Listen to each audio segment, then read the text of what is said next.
YouTube, what's up? Twin with the Clippers back again with another video. This time I got my first waiver. I'm doing my first wave cut on my first waiver. But it's not my first waiver, but it's my first time recording a waiver and giving y'all a good wave cut. And it's a 2-in-1 special because this is a first time client. I never cut his hair before. He getting that good wavelength cut. So about to jump inside this video. Give y'all that game. I'm showing y'all off my model right now, letting y'all see how long his hair is and what I'm working with and what I'm about to transform and turn into a miracle. Alright, now let's hop on into this video right quick, y'all. Appreciate you. If you're new to my channel, like, subscribe, ring the bell. Let's get into it. Since it's a new first time client, when you're cutting waves, you want to go high. Like, you want to use a big guard. That's the main thing you want to do, because you don't know how his hair is going because he's been woofing. And number two, like I said, he's a new client. I don't know nothing about his hair. So you want to use a high guard first, just to make it go down. First, the guard you'll probably want to use is a 2. The lowest you should take a waver's haircut is a 1.5. But you start off with something high like a 2, 2.5, just to get the feel of it. But when I was cutting his hair down, and I was cutting down with a 2, it was alright. The waves was hitting okay, but I knew, like, no, let's take it down just a tad bit lower. I asked him how he wanted it. He said, yeah, take it down a little lower. So now we got the 1.5, and I'm going with the grain. And I'm gonna go over his whole head with this, making it smooth, making it neat. You know, as always, you know me, going with the grain. But like in the front, like when most wavers who got good wavy hair, most of the time they have swirls in the front or on the side. So you gotta pay attention to that. Make sure you don't, you don't want to gap them, because you gap them, then it's mess the whole haircut up. So you don't want to do that. So now we're just going with the grain. We're still 1.5. As you notice, I don't know if you can or not, but when I'm in the front of his head, I'm just barely touching it. I'm not putting my clippers all the way on his head, because I don't want to gap him, because like I said, I don't know where his hair is going. So I'm just going over it, just smooth it down, just lay it down, just to make it blend in until I'm comfortable with, oh, okay, there's nothing there, there's no swirls there, so I can go ahead and go inside of it. Look, now I'm going with my tapers, like my Wall Designers. Like I said, man, I start my tapers in the back. Wall Designers, good clippers, man. Light, easy to use. You can flick of the wrist, get the job done fast. And another tip with cutting wavers, with they tapers, they really don't care about tapers. As long as you don't go up and say waves, that's all that matters. Like when you cutting wavers, always stay low with the taper. Don't never go up too high. They really don't care about tapers. But if they do get a taper, they want it real low. So you see, I'm fading it low. I'm not going up no higher than what I'm going up with. Where I'm cutting out, it's like he don't have any waves right here. So this is the area that I want to stay in. This area with no waves. Remember that. The area with no waves is where you want to fade at. Because once you start going up to those waves, then it's like, dang. Now you undefining the waves. Because when you're going with the grain, you're making the waves hit harder. When you're going against the grain, you're taking that definition of the wave out. You don't want to take the definition of nobody's waves out. Everybody, all the wavers, they want their waves to hit. They want it to hit hard. So, but when you're going against the grain, you're taking the level and definition of it out. So you will see the wave, but it won't hit as hard as it's supposed to. It's going with the grain. So that's what we're doing right now. But now I got my 1.5 guard on there, and I was going against the grain, because the higher I go, the more I want to put a bigger guard on there, so it won't take the definition out of the waves, like I said before. And now we just hitting the line, and now, as always, you all know how this is. This is easy, just hitting the line and clean the neck up. But yeah, man, hit me up with some more, comment on this video, man. Let me know. Hit me up about some more videos. I got another video coming for y'all too. A vlog video. My first vlog will come. Not the next video, but the video after that. I'm gonna do a vlog video. Now, this is my first one, so I'm really excited about that. This could be something new for me. But as you can see, I'm still flicking out. Flick, flick, flick, flick, flick, flick, but staying low. Stay low. Remember that when cutting wavers, you want to stay low. And like right now, you probably can't see his waves too good, but toward the end of the video, you'll start to see them hit. They gonna hit hard. They go bang, cause it's a tip I'm gonna throw at the end too for all y'all. Now this is the thing, if we're cutting the front of wavers. In the front of their head, I got my guard on here. I usually don't do this because this is not the same length as the top. When you put that guard on there, because waves at the front, they curl. So you gotta hit them and make sure that curl don't come before you knock it down. Because once you try to line up curly waves, the wave will just curl up. Then the line won't even look like it's been lined because the hair keep curling. So you want to knock the hair down first and then line it. Exactly what I did in this video. I cut it down first at the front, and now I'm lining it up. So that line can be crispy and that line can stand out. And I'm still just hitting the line and making sure everything cool. Making sure it's neat as always. Now I'm hitting it with my Barber Magic pencil. Yes, I still use my Barber Magic pencil on my enhancers. I don't use it as a clutch. Remember that. You want to use it just to make your haircuts pop out.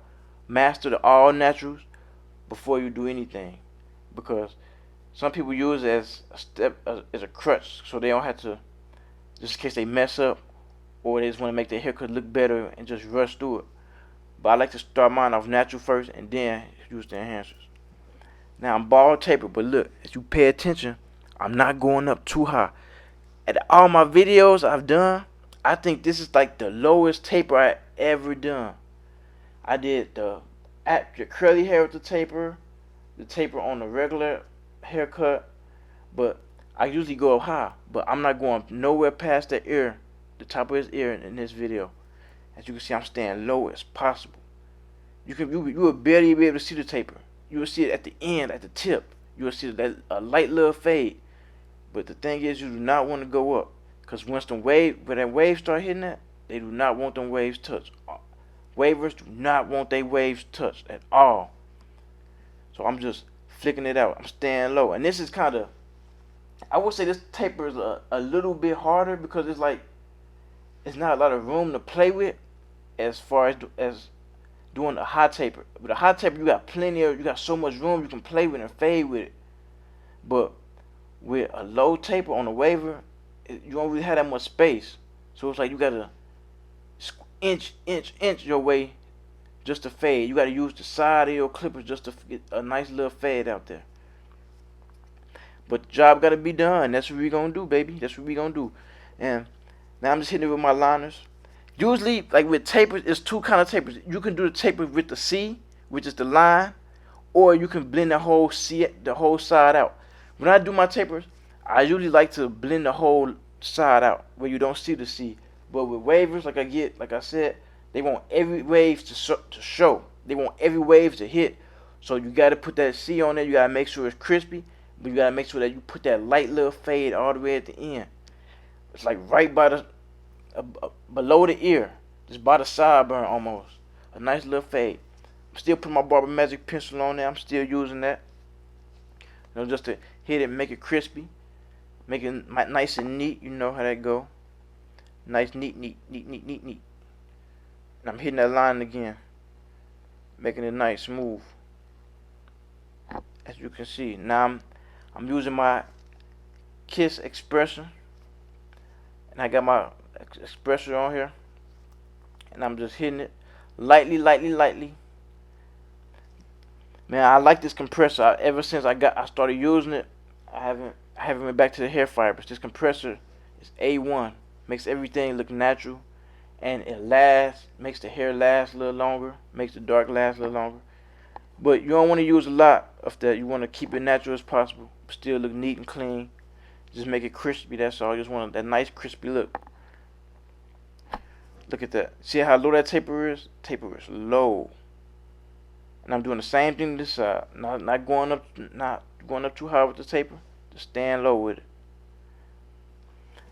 And I say most wavers, they don't want sideburns. That's the main thing. Cause like once you put that fade on there, it makes the fade look way better without sideburns. So that's what I'm doing. I cut all that facial hair off, then fade it, bald taper, stand low. I'm about to put my guard on there and I'm gonna flick up, but I'm not going high past the earlobe. Not earlobe, but the top of his ear. I'm not going past that. I'm gonna stay low, right where I'm at, right there. Now, as you can see in this video, you can start to see the waves. You see where his waves are hitting at. I'm just staying low with it still, going with the grain, down fading now. Taking my guard off, flick out, flick down, comb down. You see I'm using my comb. I keep flicking, comb, flick, comb, flick, comb. You want to see where that hair is going so you can hit that. Wherever you want to use that, you want to keep that motion the same. The flick, comb, flick, comb. That comb is your best friend, like I said, y'all. That comb is gonna be your best friend. The comb never leaves your hand. Look at that taper. Cool. It's low. It's like, I can't even take it up no more higher than that. Now I'm hitting with my compressor again. Just hitting it low. You see why I use my finger as my finger on the trigger. I'm just going back. I'm not squeezing it back. I'm just tapping it back, just to get it where I want to. Cause I still want it to look natural. I don't want it to look all black and caked up. I don't want you to know that I use fibers or enhancers. I want you to see like, okay, yeah, that looks crispy. I don't know if you use enhancers or not, but yeah, it's a crispy haircut. So that's what I'm doing. Now I'm hitting it with my liners, getting that, putting finishing touches on there. Got my compressor again. I got my business card, just hitting it. Hit tap, tap, tap. Make sure it's natural. Make sure it's clean. Now I'm hitting it with my liners again, just touching it. I mean, you can go over your work. Always go over your work. If you see a little something, a little spot, a little dab, just go and touch it. Don't be afraid to go back over your work. Look at that. Decent. I'm still gonna touch it over. Still go over some more. I mean, it's decent so far, but I gotta go over some more. I see some spots. I'm hitting it. See, look, taper. Even though that taper is low, I'm still touching it. I'm still getting them areas that I didn't get, them areas that I missed, or some spots I see. Go ahead and hit that again. Ain't nothing wrong with check over your work. Always check over your work. You want your haircut to look A1 as possible. Like I said, this is a new client too, so you know I want him to come back. Now this is what you call going over and beyond. I got my shaver. Yes, the shaver that I use for the face. I'm going over his head with it. It's not going to gap him. It's not going to take it too low. What this does is smoothing it down. It's kind of like how when you see barbers using the shears and they go over the head with the shears. The same thing basically. This going to make them waves pop because it's smoothing all them hairs that's sticking up. It's knocking all that down. Look, the waves you'll see a big difference. Like if you actually touch your head before you put the shave on it, then after, you will feel the difference as well. You can feel, okay, yeah, my hair is way smoother. This is a technique I learned from one of my good guys, my good buddies, my barber brother. I seen him do it a lot. So, you know, this is all about learning. It's not about stealing. Remember that. It's all about learning. I don't care if a barber say, you stole this from me, you stole that technique. No. We all are here to learn. I'm teaching y'all every thing that I know. Every game, all the game I'm giving y'all, somebody gave to me. And I'm going to keep giving it to y'all, that A1 game. Because I want to see y'all do y'all thing too. There's enough money out here for everybody. Look. I like that. Look at that taper. Let's see if we got him. If you got him locked in. This direction. This is right here. Let's see. I think we got him. I think I got me a new client, y'all. Yeah. Man, appreciate y'all for watching this video. Twin with the Clippers. Y'all like, share, subscribe. Man, comment. Let me know what y'all want to see next. Like I said, I got some good videos coming for y'all. I got my first vlog coming for y'all, man. And that's it. Peace out.